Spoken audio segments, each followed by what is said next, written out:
Welcome, everybody. It's so great to see you. I'm Ed Steinfeld. I'm the director of the Watson Institute for International and Public Affairs. What a pleasure to be here today to celebrate 10 years of Art at Watson. Art at Watson began in 2012. I arrived at Brown in 2013, so Art at Watson had already been going on for a year. And when I arrived here at Brown and here at Watson, I heard about Art at Watson and thought, oh, you know, how nice, an effort to beautify our walls.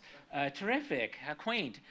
And of course, that was a reflection of my ignorance rather than anything else. But what I soon came to understand, like in a second, was how profound the work of Art at Watson was then and has been since then. And I say profound really in a couple of ways.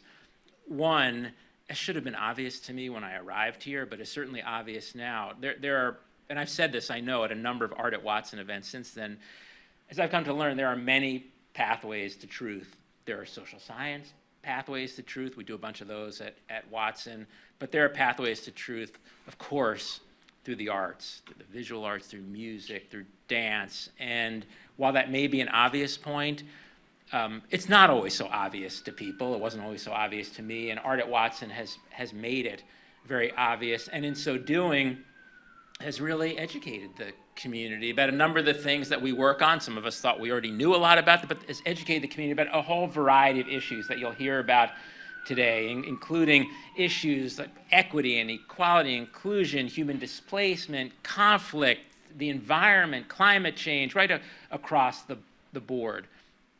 I'll also say that Art at Watson has been, as you'll see today, extremely important for helping to build bridges between the Watson Institute and the arts and humanities here at Brown, and bridges that have really been and are increasingly fundamental to the kind of learning that we go through here at Watson. And I hope that we're contributing something in return, but these bridges really, to me, are fundamentally important and wonderful about Brown. Just the last point I want to make before introducing our moderators. I really just want to take this opportunity again to thank all the people, many of you, all of you who've been involved in Art at Watson. It's staff and faculty and friends and members of the community. This effort has involved so much work on your part, but work that's been such an act of inclusion in itself, and just a reflection of all of our values, whether values that are lived, I hope, or values that are aspirational, for sure. So today we're going to hear comments, wonderful comments from a panel, and there's going to be a discussion, and we'll do that until about 6 or so, depending on how things go, and then we're going to continue the discussion just outside with a reception. I'm going to briefly introduce our two moderators, and then I'll ask the members of the panel just to briefly introduce themselves and talk about briefly the exhibitions that they were associated with. So our first moderator is Kent Kleinman. Kent, as you all know, is a distinguished architect and a scholarly expert on 20th century modernism. He's today the faculty director of the Brown Arts Institute.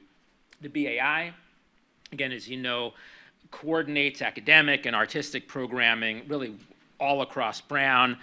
It works in conjunction with 7 affiliated departments, the David Winton Bell Gallery and the Rights and Reason Theater. Kent joined us at Brown from RISD, where he had served as provost. So of course he brings to us an incredible understanding of the arts landscape all across Providence and the potential and existing reality of the combination of the talents of RISD, the RISD campus and the Brown campus. Prior to his arrival at RISD, Kent served as Dean of the College of Architecture, Art and Planning at Cornell. And our other distinguished moderator is the BAI's inaugural artistic director, Avery Willis Hoffman. Avery curates arts programming at the Granoff Center for the Creative Arts and, of course, at the new Lindemann Performing Arts Center. Will curate it very soon when the Lindemann opens formally. Avery collaborates closely with Brown's arts departments, again, with the David Winton Bell Gallery and the Rights and Reason Theater, and also partners such as the Trinity Repertory Company and RISD. Prior to her arrival at Brown, Avery served as program director at the Park Avenue Armory in New York and did a stellar job there. We're so fortunate to have you, Avery. So at this point, let me ask the panelists to introduce themselves very briefly and say a word about the exhibits that they've worked on, and then I'll just turn it over to Avery and Kent. Thank you all. Would you like to start? Sure. Sandra, go ahead. We can go right across. Hi, hola. I'm Sandra. I presented here Histories of Consequence here at the Watson Institute.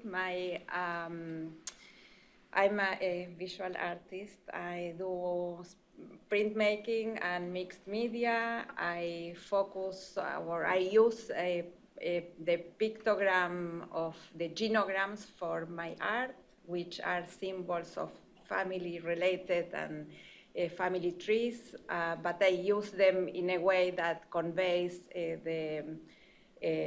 what's happening in the world and all the nice things and not so nice things. And I'm thrilled to be here. Thank you. No, why don't you go next? You want me to go next? That's fine. Thank you for having me, and welcome everyone. My name's Pamela Petro, and I was really honored to have my work here, and it's showing right now. I did an exhibition called The Blink of Our Lifetimes, the Ecology of Dusk, and I'm a writer principally, but in this case I wear another hat too sometimes as an image and word artist, principally a photographer, starting with an image and then building narratives around that. Not fictional stories, but investigations from the image outward into the environment, in this case. And I considered the show that I had here more of a word and image installation, maybe, than an exhibition. And it featured dusk pictures. Could we show just a couple, because they're hard to describe.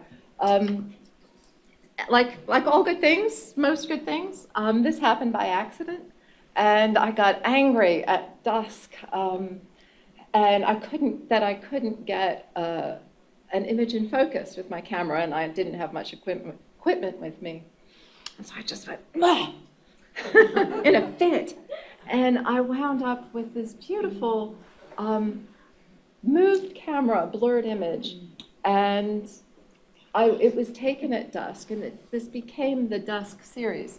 This one I'm looking at, it's very hard to see, but it was taken in Wales. And that one moment in the woods in New Hampshire led to this series that encompassed ecologically critical locations on the Oregon coast, in the Coast Range forest there, in Wales, in the Amazon basin, Nova Scotia, and the idea of this happening at dusk was so important to me because technically it was the moment I could open the shutter on my camera and capture the movement. But dusk also to me meant that moment that's between night and day, between seen and imagined, where you lean more closely outward and try to perceive with your senses, but at the same time, it's like holding a yoga pose. You're pushing and pulling at the same time. You also lean more inwards and rely on your memory and imagination. And it feels like, to me, a moment of détente between the human perception and the world around us. So that's why these were so important. It felt like an ecological connection. So this was Wales, and then there are two other quick images. It's very hard to see. Sorry about that. That was New Hampshire, and this is also Wales. You can see it better by hand. Oh, you can, yeah. And on the sides. So Oh, good. Oh, there it is. Yeah. So the one on the left-hand side was the first image I made in anger of a vine turning colors in October, wrapped around an oak tree. Thank you.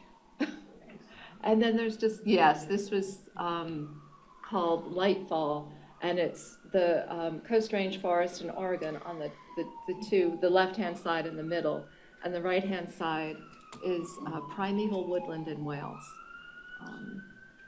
Just painting with light and motion, and no funny business on Photoshop or anything like that. This is just light and motion. So sorry to go on so long. Thank you. I'm a curator, not an artist, and I began at Brown in graduate school, and it was through a rare at that time master's program, annual master's program. I think we were the 9th class that was able to be advised by a faculty member to make an exhibition happen. And so there we were, and we did, and it was the Bell Gallery that was, and the only staff member at the Bell Gallery who was our assistant in executing this. We borrowed from all kinds of places. I drove a U-Haul to New York at the Morgan Library, and and we learned how to curate and how to write about what we were seeing. And it stuck with me, and I wanted only to be around objects. I didn't understand the projection, even though we had lights projectors, and they were fabulous. I didn't understand what I was seeing when everything looked pretty good, but the same. So I fell in love with objects, and I wanted to teach with objects. So I taught at an art school for a while, and then I was brought back to Brown as the first full-time curator, which I did for many years and worked with wonderful students as interns and did a lot of incredible exhibitions, and then went to the University of Rhode Island, Kingston, where I had 3 galleries that I curated and borrowed from New York more easily because we were that much closer and we could soft pack things, and anyway, I became a devoted curator, and that's what I do.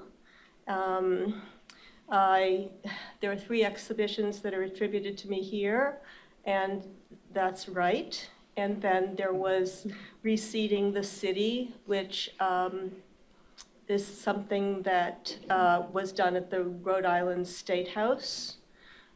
In the lower level gallery. Instead of calling it the basement now, they actually changed the bronze plaque because I kvetched enough. And so that was preceded, however, by a day-long colloquium here that I worked with graduate students on, and it was a wonderful event, and it introduced the Reseeding the City project. Many people came. The one exhibition, the last exhibition that I did here was entirely virtual. The plan was not for it to be that way, but it was COVID, and I couldn't have done it without the Watson. Couldn't have done that projection and the complexity of all that, and then basically a catalog online as well without the Watson. So it's really important to have a place that understands the necessity to continue really helping curators and sending messages that have to do with art, life. That was called Out of the Fray. I have one of my artists came here. Her work is being projected when that comes around. And Out of the Fray was just the ubiquity of the flags everywhere, was sort of like 9/11 revisited. But before that, so I got in the way of that, and I was hoping that the results of the election would be to our, in our direction. And so this was sort of, Out of the Fray had that message as well. And I asked John to take it down from the life that it would have had, because I had to borrow images, from the progenitor artist that I was showing, and I could only, that's only good for a short amount of time. So I was being a good citizen and I didn't keep that running beyond, Vega and the other Artists' Rights Society and so forth. But we could maybe get it back up. And it was, that was the last exhibition. And before that, Raphael's here, and he and I worked together on LatinXpression. There was a combination of natural history work in that show, borrowing from the RISD Nature Lab because several of the artists were involved in that. So others were involved in hip hop, others were involved. But they were all local artists, essentially local artists who, and that exhibition was in the other building. And it was a tremendous opening and it was wonderful. So somehow, because I serve on the Watson Art Committee, I've been involved in making these exhibitions happen, and I really love to be able to make things happen in spaces that are not conventional, but the whole ambience here and the meaning of this place just embraces art, and art is accidental here as well. I mean, there are visiting faculty, they leave their office and they see something that they hadn't seen before. It's not destination tourism. We're talking about a lot of work that gets encountered accidentally almost, and by students and by faculty and by visitors. And that's very important, as is the changing, the rotation of faculty coming and going from, around the world, essentially. And that's what this, well, there are many reasons why this place is special, but I hope I expressed some of them. Thank you. And I just want to go to the mic side. Would you like to please introduce yourself and talk a little bit about the exhibitions you've been assisting? Yes, we can.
Comics, 90 years of popular visual culture.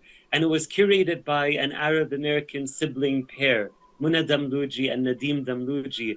And it covered literally 90 years, 34 panels of covers and images from Arab comics, everything from Superman and Mickey Mouse and its globalization to the Arab world, and in addition to contemporary comics that resonate with young people in the region.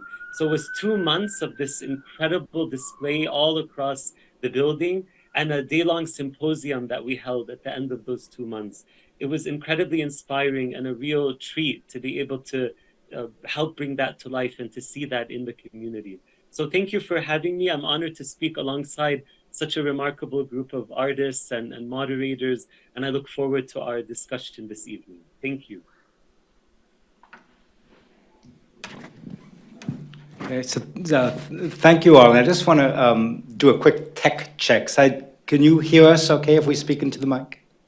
Yes, I hear you perfectly. Okay, but you can't see us, I'm assuming, or can you? Oh, I can see you as well. Okay, excellent. We actually can't see you so well because you're behind I'm us. sorry about that. You're looming behind us just so you have an image of your presence.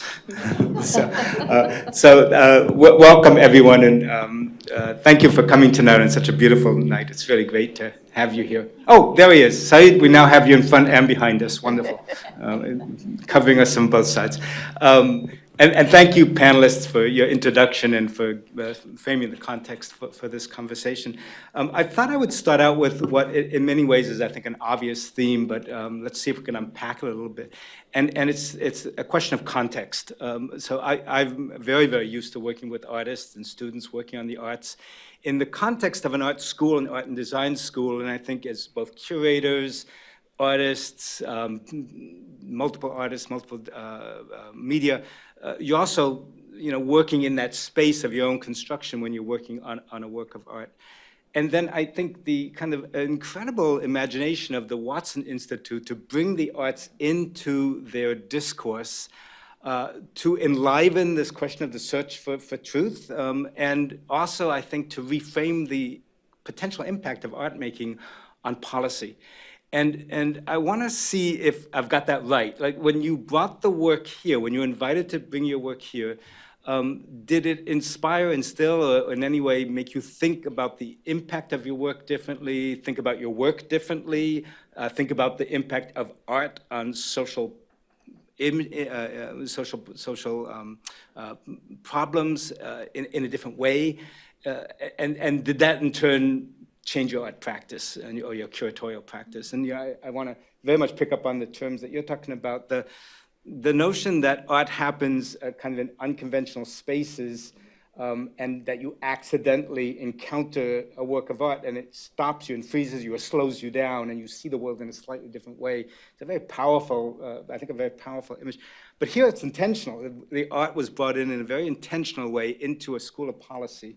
And that's what I really want to see, whether that intentionality had repercussions on your own thinking about your work. And whoever wants to take that. I can go. Please.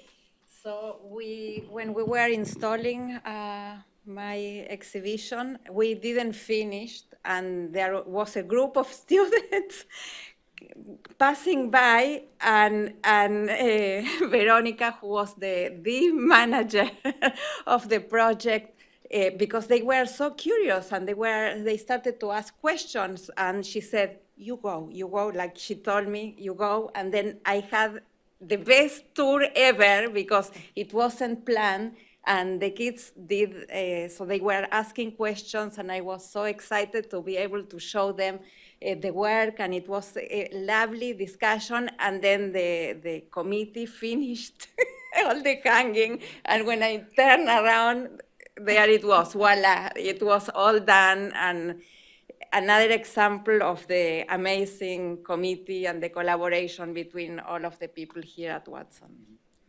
And did that exchange inform your own thinking about your work? Yes, because I felt understood, like it was an amazing way of being understood by youth. No, and feeling that, oh wow, the exact message that I'm trying to convey, they get it. Like, and it's like, and they explain that so elegantly because they have the language. You see, I do art because I'm not so eloquent, but they understood everything, and then they were able to express that, and I was in awe, like.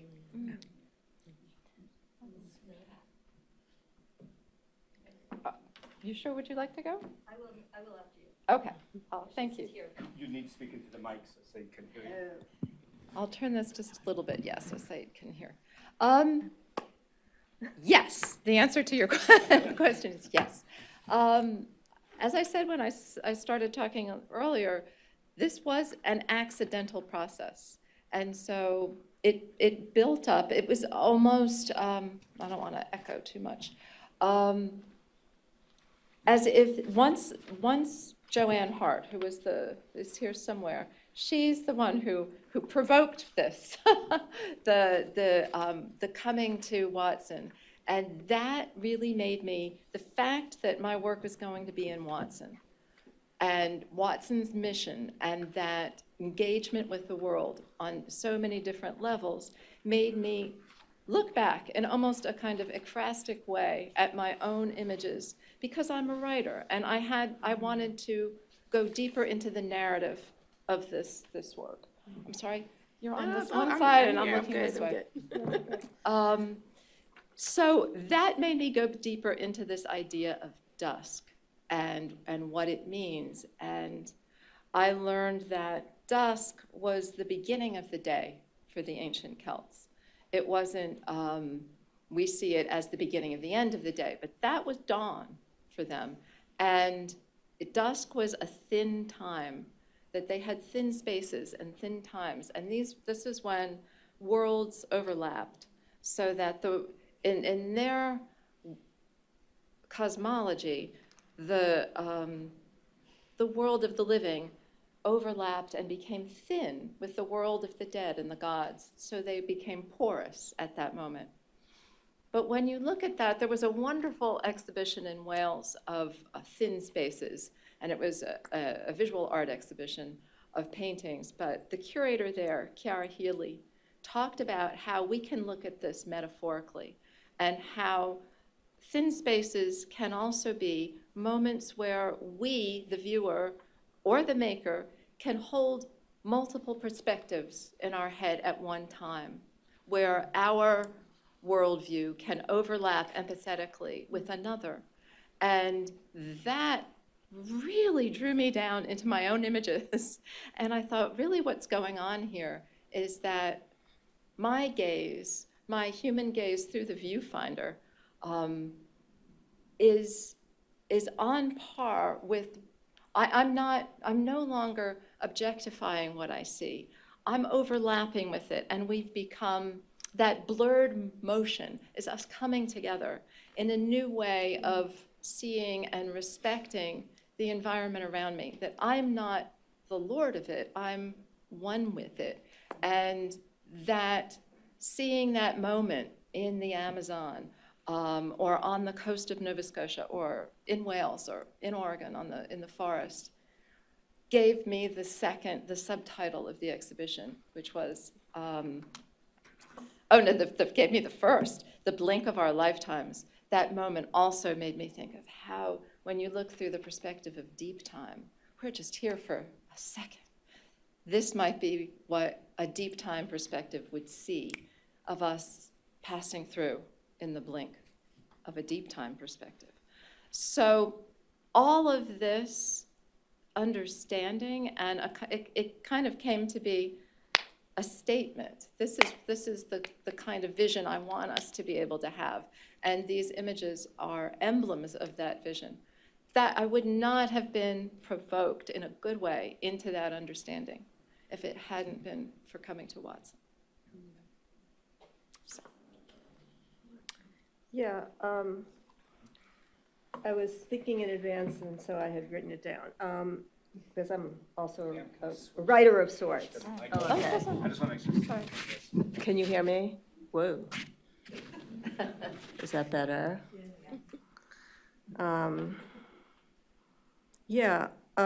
Engagement is a big term that we tend to overuse, and it's a ubiquitous kind of word and obvious value in our existence today, and prominently in our lives, and in and around contemporary art for sure, with issues of social, ethnic, racial, environmental justice and more that dominate our thinking and our world. But engagement is also problematic, and in museums, I think, particularly this notion of engaging audiences and encouraging them to become participants, so to speak, is sometimes just perhaps a way of making valuable family memberships of the museum.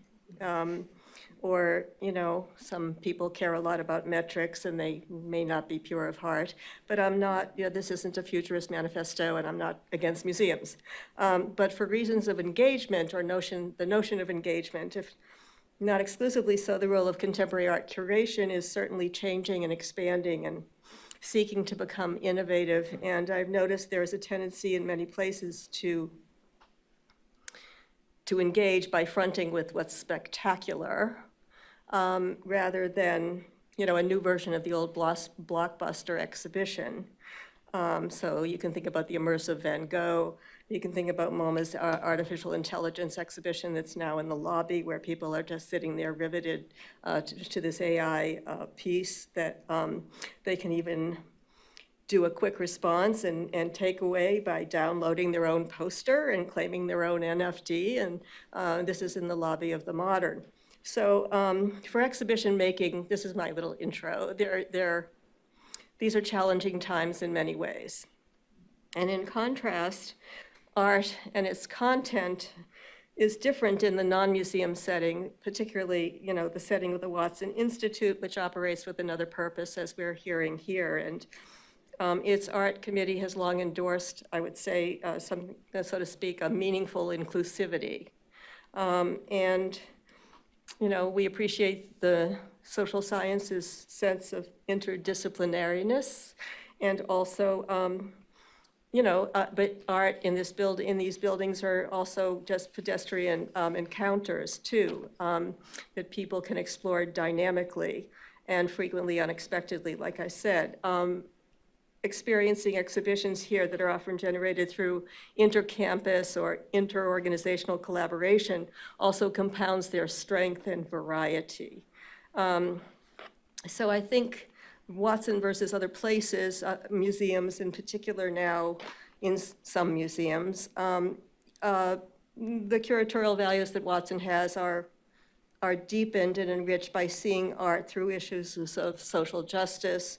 And it seems like a lot of these exhibitions emphasize the unity of belonging, and through issues of diverse heritage, fortifying of communal and interpersonal identities. That's what the Swiss Institute recently characterized as the nature of serious curatorial investigation. I think there's also curatorial activism that Watson has long been involved in. There's activism in the field at large right now. The Watson brings to light societal issues that have been formerly unaddressed, like incarceration, and the flip side of Silicon Valley, which has been, on exhibition, Mary Beth Me, and outdoors in different seasons now for some time, that people can sort of digest over time. Or the work of artists who've been marginalized or have been under-recognized.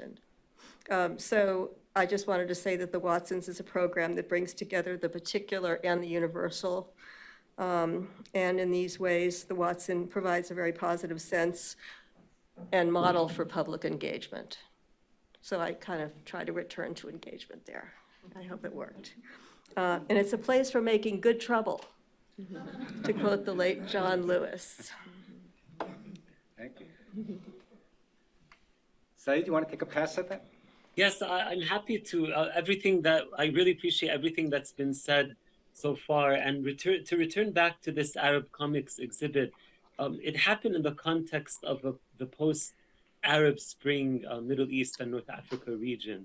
And in the context of the Arab Spring, in which uprisings and revolutions swept the region,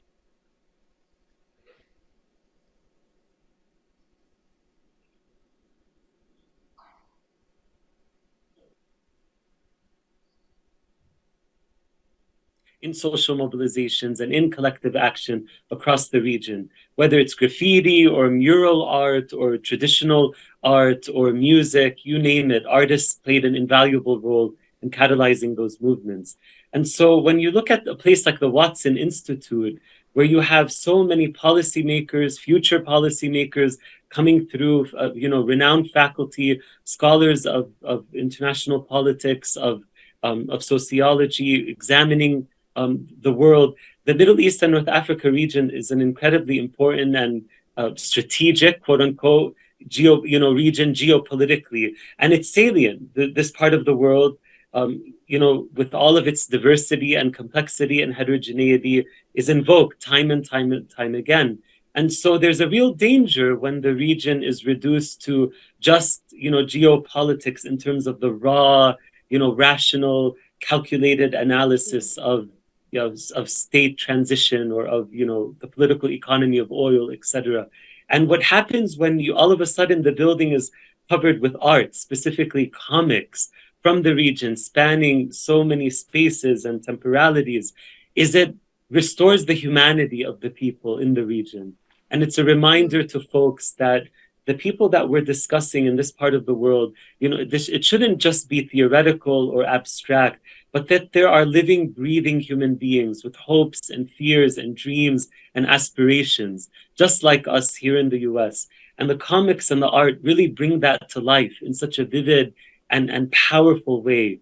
And so to answer your question, I think that experience really did inform my work moving forward, where as an educator, in thinking about my own pedagogy, when I teach about the Middle East and North Africa, I now integrate the arts in a robust way into all of my syllabi, whether it's conventional art or music or dance or theater, poetry from the region, you name it. I think that it helps us get at these really important geopolitical and policy questions, but it allows us to do so in a way that's infused with compassion and an openness to the humanity that connects us all. Nice. Nice. Thank you. That's a perfect segue to another question. I have to say, I park my car just over at Anthropology, and so my route to the BAI in Granoff is right through here and through the amazing art installation that's up. So I see it every day, and what I find really fascinating about that is I see something different every day. If it's raining, there's something else that comes to mind. If it's snowing, if it's really sunny, there's something kind of wonderful about what you mentioned about the accidental discovery of art and how it kind of shifts your tone, and it's the beginning of my day every day. And so it's a really wonderful gift to be here with you all this afternoon. And I think I have just a question maybe to turn a little bit towards process and practice for each of you, whether it's artistic or curatorial. I'm really curious about the kernel of ideas that are percolating right now for each of you. What are the things that you're working on? How do you go personally from a kernel of an idea to an installation that might appear on these walls, in the walls of other places? And take us a little bit through your practice and your process. What does it mean to make art that provokes response and questions and discussion?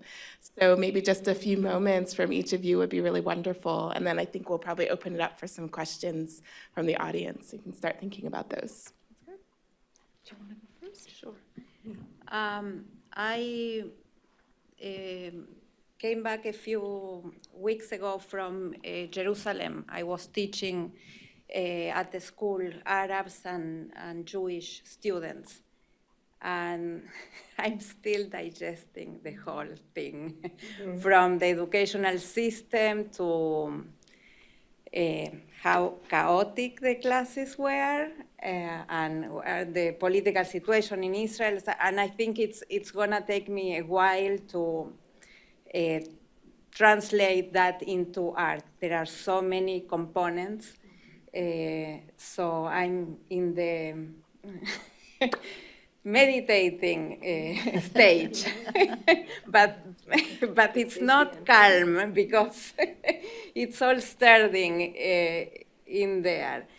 And also I had a show at the Argentinian consulate in New York. The show that was here, pretty much the one who you curated. It was at the consulate, celebrating 40 years of democracy, and and it was inaugurated on the day of remembrance for truth and justice. So that was very important to me, and but I got another. I'm telling you a story because this is what I do. I tell stories. That's good. So someone came to me during the opening and said something, and I said, "Oh yeah," and she said, "No, you don't understand. I'm on the other side. I'm a daughter of military people, and I'm all my family. They are all on the other side." And for the first time, I was able to connect with the what people lived during the war in Argentina during the military years. And so it was so emotional, no? And I didn't expect that. So these are the things that happen, like, conversations that you have, but so it's all percolating to me. So this is what I can say right now. Maybe next week I'll have more and more connections, but I'm sitting on these two stories and trying to make sense of them, and something will come out. Anyone else Judith, like to you go were next? second. Okay, I'm second, so I'll go again. That's a great question. Let's see. While I was working on the Dusk pictures, which is something that's still ongoing, I was also writing a book, and it's called The Long Field, Whales and the Presence of Absence, a memoir. And the book took 7 years to write and another 2 to get out into the world. And at its core is this idea of hiraeth, which is a Welsh word that doesn't really translate into English. Sometimes it's translated as homesickness, but it really means a longing for something that you've left behind, that you've had taken away from you, that you've invented in a way that might be in your past or might be in your future. It's an awareness of the presence of absence in your life, something that disturbs the present moment and doesn't let you fully occupy it. So this has been occupying me, my present moments, since 2012. And the book is now out. It's coming out it's been out in Britain. It's coming out here in August, this summer. But one of the ways I look at hiraeth in the book, there's so many different ways. It's the daughter of a parent with dementia, and the idea of being separated from the self. Hiraeth is a kind of separation, emotional separation. But also, I look at the landscape of Wales, the megalithic landscape, and these monuments that are left over from prehistory that we can never understand. The separation of understanding. Why were they put there? What did they mean? We see them there every day, but we don't understand them. And I think I picked up that thread when I finished the book, and that's what I'm taking with me. Maybe is going to become my next project, of bringing this idea of longing for connection that can't be made to prehistoric rock art. And I'm interested in doing a word and image project on rock art in different locations around the world, especially rock art that's threatened by climate change. So something that we look back and can't quite understand, but we also see that's under threat, a threat of our own making in the future. So I'm nosing my way along into that. Thanks. I founded something called the Providence Biennial for Contemporary Art. Providence Biennial for Contemporary Art, and we are currently mentoring 2 fabulous emerging curators who will be making an exhibitions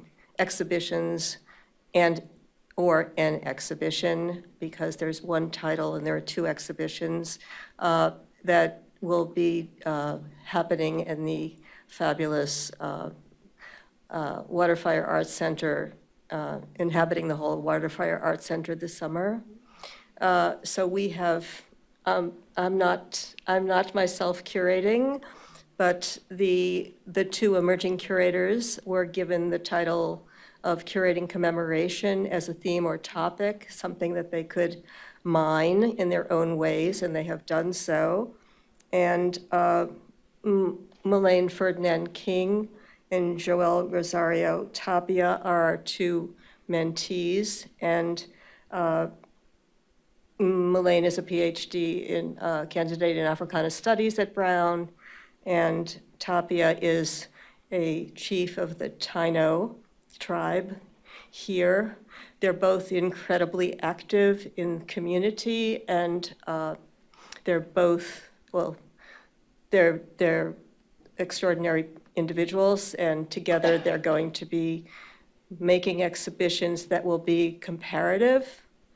The same people, two people in the same place at the same time, separate exhibitions based on their interpretation of this topic. And I don't think that's ever been done before. So the sort of relativity of curatorial judgment and the relativity of curating. People tend to say, again, to go back to Van Gogh, oh, I saw the Van Gogh show, and now I know everything about Van Gogh.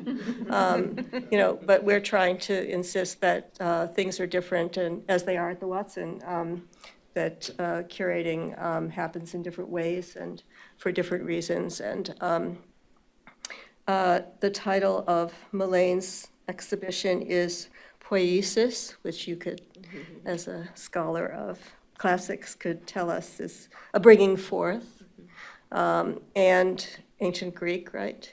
And the title of Tapia's is Remedy. And so his is going to be very much involved in indigeneity, and hers, you will see, but they're both looking at Providence, and she's very much looking at street life in Providence, street culture and art. So this is very exciting stuff. It's very exciting to be part of the group of totally volunteer board that are mentoring and advising and developing this exhibition in all ways. We don't have the Watson to lean on. We're now working with the very large space and wonderful people over there. But I just wanted to say that curation can be a reckoning with injustice, and I think this will be very much part of the message here. But you'll have to come, and you'll have to come and see it yourselves, and I hope that you will, from July 13th to August 20th. And performance is very much part of it, as well as visual art. So, and I'm very eager to get back to curating myself, but this is a very different experience, and it's really a learning experience, yeah. So thank you all. Thanks for inviting us. Shall I add? I'm happy to add that one of the greatest blessings of my time at Brown was the friendships and relationships and collaborations that have endured, including with Dr. Joanne Hart through the Art at Watson Committee, and thank you, Dr. Hart, for the invitation. Also, Dr. Katerina Galor, who is a professor in the Judaic Studies program at Brown. We ended up doing research in Berlin and co-authored a book called The Moral Triangle, Germans, Israelis, Palestinians, on Palestinian and Israeli diaspora communities in Berlin, where part of the book looks at the role of artists in the city. We recently co-edited a volume that was just published called Real Gender, Palestinian and Israeli Cinema, where we look at gender and sexuality in Israeli and Palestinian film. And we also recently finished a project on, speaking of Jerusalem, exhibits on Jerusalem and curatorial practices. So we looked at the Tower of David Museum in Jerusalem, the Palestinian Museum in the West Bank. We looked at the Jewish Museum in Berlin, and we looked at the Metropolitan Museum in New York, and how all of them curate Jerusalem in different ways.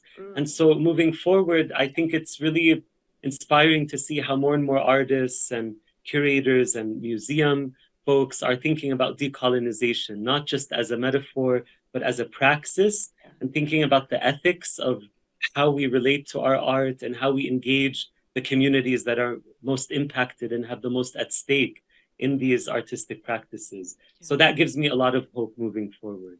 Thank you. Thank you. Thank you so much. Any questions from the audience?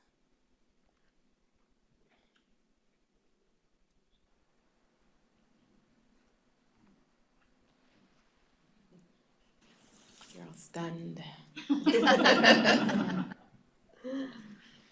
Questions?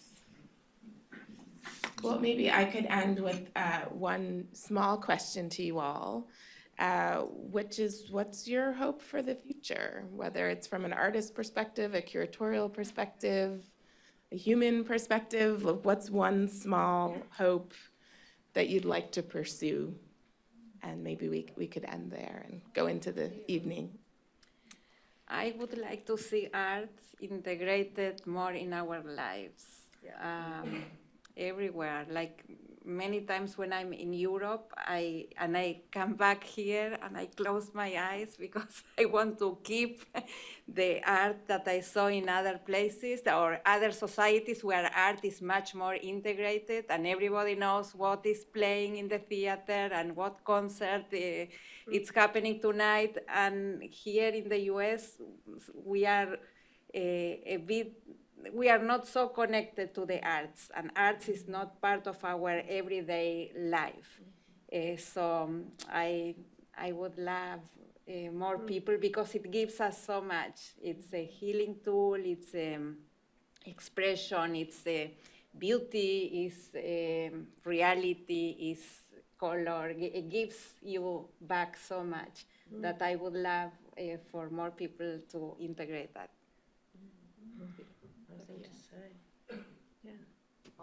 I'm From second. the art committee, and just a quick question to everybody, even if you're not involved with the past 10 years, any way, shape or form you think we can improve our sense of art installation or body of work that we've brought here for the past 10 years? Question. I think collaboration is really important, and not just, across the university, but, with others. And that always, I think, is a great driver, and I would encourage that if that's a direction that we can go in.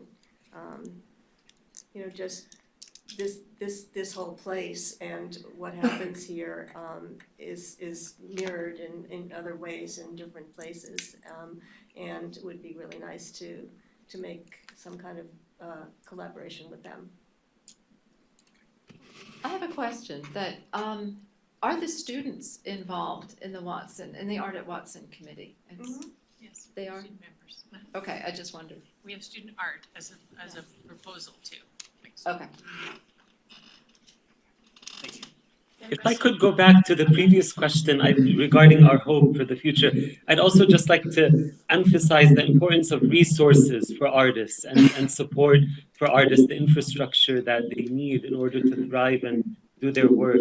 It was remarkable during the pandemic how all of us, under lockdown, bewildered, so disoriented. What did so many people turn to? We turned to the arts, and we turned to fine arts, we turned to music, we turned to theater, we turned to film. This was our escape, and we realized the salience and how invaluable art is for our spirits, for our collective thriving. And so it was this paradox that at a moment when we needed art the most, artists were suffering the most in terms of being under-resourced and undervalued in terms of the hierarchies that we placed, in terms of where we prioritize investments and resources at a state level, at a civil society level, etc.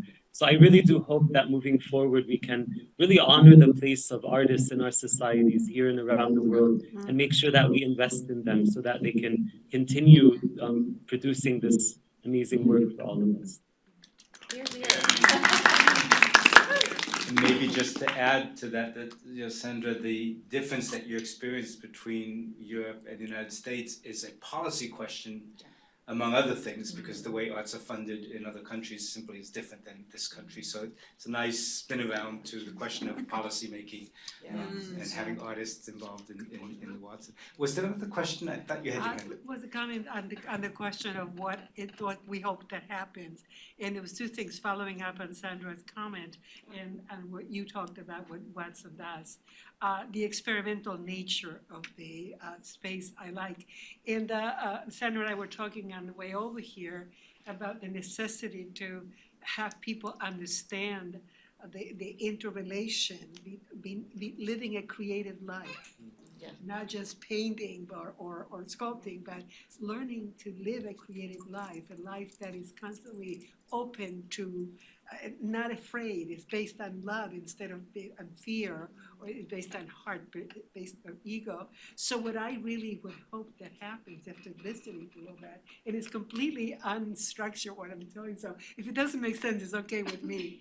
But I just really like to have different groups, to have an installation where there are pieces that are created so that people experience them at different levels, and they can meditate with it, write about it, talk to others about it, but not just the connoisseurs, but the little kids in school, the people who normally are not exposed to art. It is interesting because when you think about it, I also worked for a long time as an interior designer. I've never seen any space, even the poorest spaces, that didn't have some kind of art, even if it was a Christ on the cross. So there was something on the walls. And so I think that to help people understand the value, and that will go a long way to help towns and countries in the world to see what we bring to it. We bring the different perspective, but the interactive nature of relating with a two-dimensional art, a three-dimensional art like a painting, and to be able to meditate, to be able to, again, write about it, talk to others, and it goes a long way to really experience the value, because you cannot leave a painting without feeling something. So thank you. Thank you for listening to my ramblings. Yeah, I have a question for everyone, something that I've been pondering. I know how much work is involved in producing everything that Art at Watson has been working at during the last 10 years, and I haven't been even part of half of it.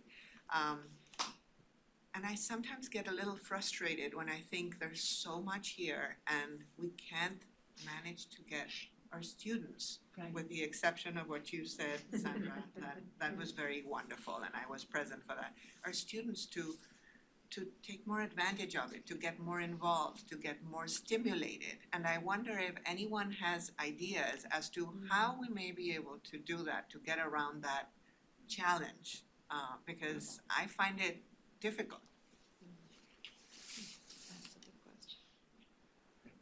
May I? Yeah, please do. Do you want to speak into a mic? Right, I'm a school teacher, I have a big voice. My name is Rafael Diaz. I'm glad to be here. Thank you for inviting me. Thank you to John, I know he's behind. And thank you for the president for having me here.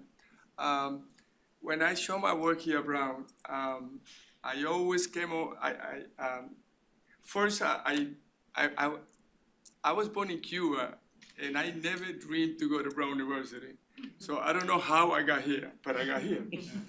So when I had the opportunity to show my work here, I was thinking about how can we be the link between the student here and the student in the Providence School Department, for example. And I brought my little children over here, if you remember, and they were, like, that was, 5-7 years ago, and they still remember this place.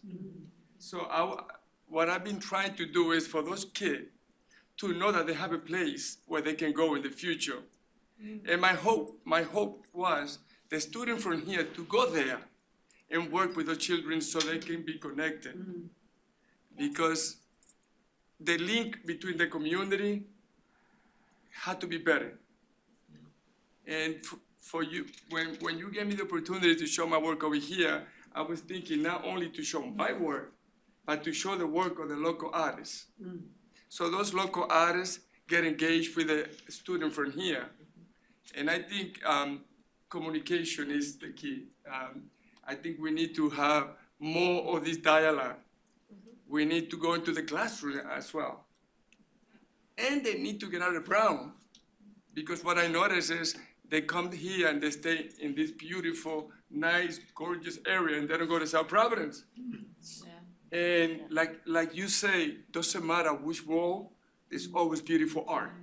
And like you say, I just came from Florence. Florence is art everywhere, as you know. So I think we need to create that over here because we have the artists, we have the students, and we have Brown. And we have this place in particular where we can come and do this. So I think it is about people not being afraid to take chances, to do things. And I think if we all wait for somebody to do something, we're not going to do anything. Yeah. And that's why I'm not afraid to come over here and to bring the local artists, because they want to be part of this and they don't know how to do it. Yes. And they don't know how to do it because maybe we at Brown should once a year do this with all the local artists. And the students from here, let's grab them and bring them to Providence, to the school. And I think this is how the art can grow in any community. So thank you for listening to me. God bless you. Thank you so much. What a great note to maybe pause on and continue conversation out in the reception area. Is that where we're going next? Thank you to all of our panelists. Thank you for having us. Thank you, Sad, on being on Zoom.